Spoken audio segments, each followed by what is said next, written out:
Halo teman-teman, gimana kabarnya? Semoga baik-baik aja ya. Kali ini kita udah sampai nih di kelas ke-6 dan kali ini kita mau bahas yang namanya HTML form. Ya, nanti setelah ini aku akan jelasin beberapa teorinya terus langsung kita praktek ke dalam codingnya gitu ya. Nah, kita mulai dulu, apa sih HTML form itu?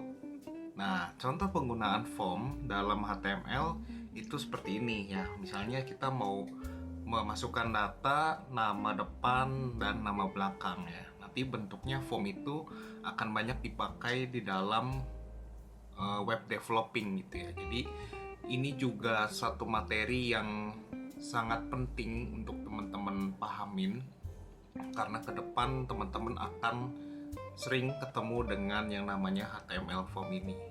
Ya, ini adalah contohnya dari sebuah form.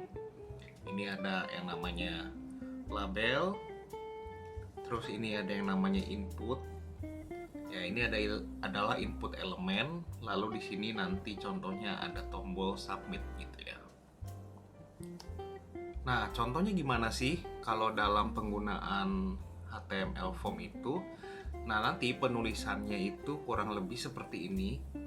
Ya, jadi ada yang namanya elemen form, terdiri dari tag pembuka form, lalu di dalamnya nanti ada beberapa elemen, ya, namanya input elemen. Lalu di sini ada penutup tag form, gitu ya. Nah, form ini sendiri merupakan wadah dari beberapa input elemen, seperti checkbox, radio button, atau tombol submit dan lain-lain gitu ya. Nah, dari contoh yang di atas kita bisa lihat bahwa contoh dari input elemennya adalah berupa teks gitu ya. Nah, ini adalah terminal. Ini merupakan salah satu bentuk dari input type text.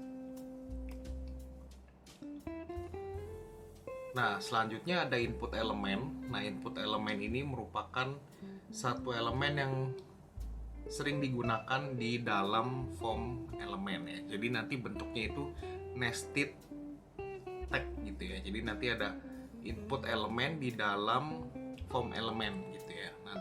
Nanti kita cobain satu-satu.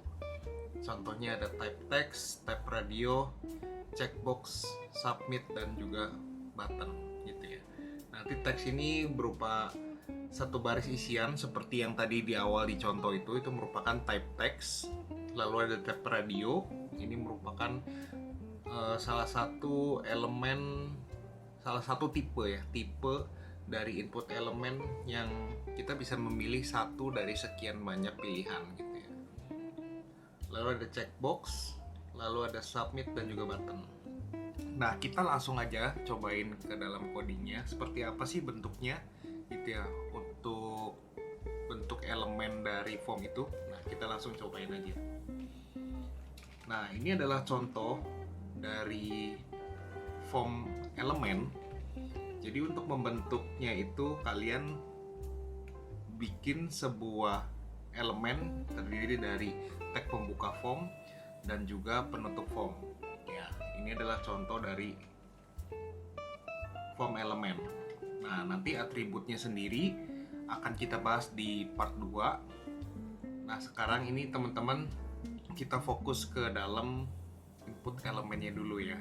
Karena nanti di part kedua kita akan mulai membahas gimana cara mensubmit data, lalu kita proses data tersebut di backendnya gitu ya. Nah, ini adalah contoh input type text. Kalau kita save, bentuknya nanti akan kurang lebih seperti ini. Kita refresh.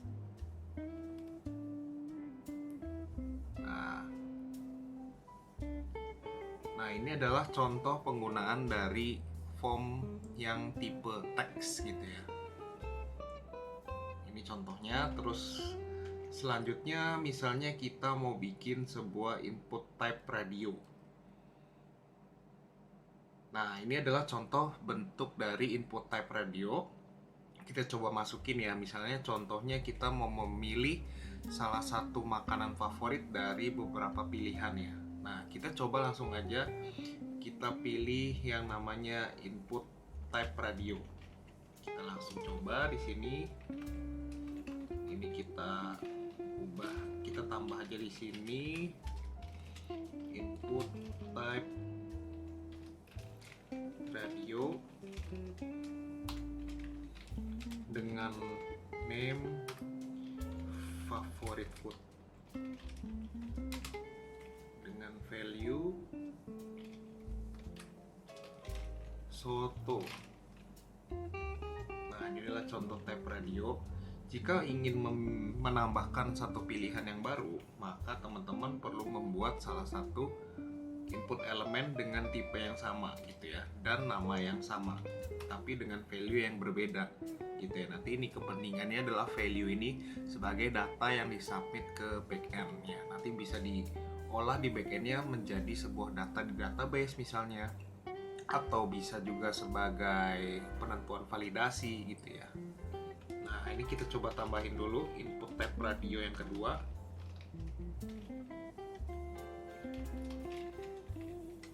Radio dengan name yang sama, namun dengan value yang berbeda. Nah, skor misalnya gitu ya. Nah, ini adalah contoh type radio dengan name yang sama dengan value yang berbeda gitu ya. Nah, selanjutnya ada di sini yang namanya label. Label ini adalah fungsinya untuk penentuan informasi di samping radio buttonnya gitu ya. Jadi supaya user itu nggak bingung ya pilihannya itu yang mana gitu ya. Jadi nanti user bisa dengan mudah mengidentifikasi pilihannya sesuai dengan yang user mau. Ya, kita contoh misalnya tulis label for soto. Tentunya kita perlu menambahkan ID dulu. Tujuannya adalah supaya nanti label yang kita pilih itu sesuai dengan input dengan ID yang sama gitu ya. Jadi misalnya ini ID-nya soto, lalu kita bikin label for soto gitu ya. Jadi label for soto, lalu di dalam labelnya itu ada tulisan soto gitu ya. Nah, ini untuk yang label pertama. Lalu untuk yang label kedua, kita paste di sini. Lalu kita bentuk ID dengan nilai Nasgor misalnya. Lalu ini kita ganti label for Nasgor. Lalu ininya juga kita ubah menjadi Nasgor. Nah, misalnya kita sudah save lalu kita refresh. Nah, pilihannya akan menjadi soto dan Nasgor gitu ya. Nah, ini kita kasih BR aja dulu. Tujuannya supaya dia terdapat satu enter line ya, new line ya. Dengan BR ini dia akan membentuk satu baris baru di bawah. Nah, gini misalnya kita kasih pertanyaannya adalah apakah makanan favorit kamu? Pilih salah satu. Salah satu. Lalu kita save. Lalu kita refresh. Nah, ini di sini kita bisa memilih salah satu dari pilihan. Misalnya kita suka Nasgor. Nah, tapi di sini kita nggak bisa pilih dua-duanya gitu ya, karena dia bentuknya radio button. Nah, makanya dia hanya bisa dipilih satu gitu ya. Nah, nanti setelah ini kita akan membahas yang namanya checkbox. Nah, bedanya kalau checkbox dalam satu pertanyaan kita bisa memilih lebih dari satu pilihan ya. Jadi misalnya kita ditanya kamu suka pilihan makanan apa gitu ya. Nah, kita bisa memilih lebih dari satu gitu ya. Nah, kita langsung cobain aja gimana sih kalau checkbox. baris baru, lalu kita bikin input type checkbox. Lalu di sini namanya favfood 1 dengan ID favfood 1 itu. Nah, lalu di sini ada penentuan label. Nah, label di sini juga sama seperti radio button, kita harus menentukan ID-nya terlebih dahulu gitu ya. Nah, ini misalnya value-nya adalah soto lagi misalnya, atau kita ganti deh, misalnya sate ayam. Kita sambung, lalu kita bikin labelnya di sini for favfood 1. Ini adalah sate ayam. Nah, lalu kita bikin 3 pilihan ya. Misalnya ini ada favorit food 2 dengan ID food 2. Misalnya ini adalah ketoprak. Ya, misalnya kayak gini. Lalu di sini ada label for favfood 2. Ini artinya tulisan ini akan menunjuk ke ID dengan nilai favfood 2 gitu ya. Misalnya di sini namanya ketoprak.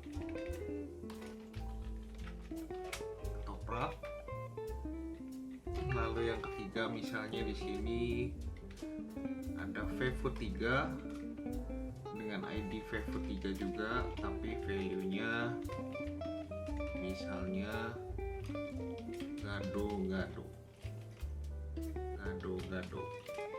itu. Lalu di sini kita menentukan label untuk favfood 3 dengan nilai gado-gado. Nah, kita save, kita lihat bentuknya kayak apa ya. Nah, ini adalah contoh dari checkbox gitu ya. Nah, kita perlu tambahin satu baris ini ya supaya teman-teman gak bingung. Kita tambahkan misalnya, apakah makanan favorit kamu selanjutnya, misalnya gitu ya. Selanjutnya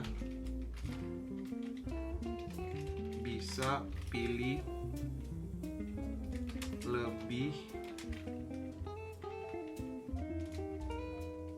dari 1 gitu ya. Jadi nanti ketika kita refresh, nah ini kita bisa pilih lebih dari 1 gitu ya. Jadi perbedaan dari radio button dan checkbox ini teman-teman bisa paham ya. Kalau ini kita hanya bisa pilih salah satu, tapi kalau checkbox kita bisa pilih lebih dari 1 gitu ya untuk checkbox. Nah, jadi teman-teman bisa mulai paham ya perbedaannya. Lalu yang selanjutnya ada yang namanya input type submit. Ya, input type submit ini nanti gunanya adalah ketika kita mau submit data kita ke backend, maka data-data yang tadi kita pilih ini bisa diolah di backend gitu ya. Nanti setelah part ini kita akan bahas mengenai gimana cara mengolah data di backend gitu ya. Nah, cara penulisannya untuk yang input type ini adalah input type submit gini, lalu value-nya juga submit gitu ya. Jadi ini adalah nanti bentuk tombol yang dengan nilai submit gitu ya. Nah, kalau kita refresh dan kita kasih satu line aja ya supaya bentuknya lebih bagus lagi. Nah, seperti ini. Kita refresh. Nah, makanya ini nanti tombol submit ini bisa mengolah data-data yang kita pilih ya, baik dari radio button maupun dari checkbox gitu ya. Nah, gitu aja untuk pengenalan dari form elemen di awal. Nanti setelah ini kita akan bahas lebih dalam mengenai cara mengolah data-data yang kita pilih di backend-nya gitu ya. Bagi teman-teman yang suka dengan videonya, jangan lupa like dan subscribe video gue supaya gue bisa lebih semangat lagi bikin video buat teman-teman dan bisa lebih semangat juga mengajar teman-teman. Thank you buat waktunya, sampai jumpa di part 2.